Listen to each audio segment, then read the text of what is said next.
Hello guys, আসসালামু আলাইকুম। Welcome back to my channel জান্নাত ফুড বাংলা। তো এই তো আজকে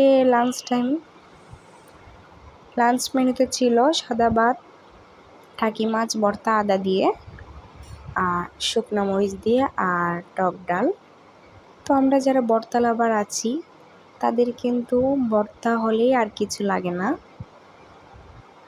অনায়াসে ভর্তা দিয়ে আমরা এক প্লেট ভাত খেতে পারি। আর সেটা যদি হয় সকালবেলা, আর এখন তো হালকা হালকা শীত পড়েছে, তো এই শীতের সকালবেলা যদি ভর্তা দিয়ে গরম গরম ভর্তা দিয়ে ভাত, উফ কি দারুণ না বিষয়টা।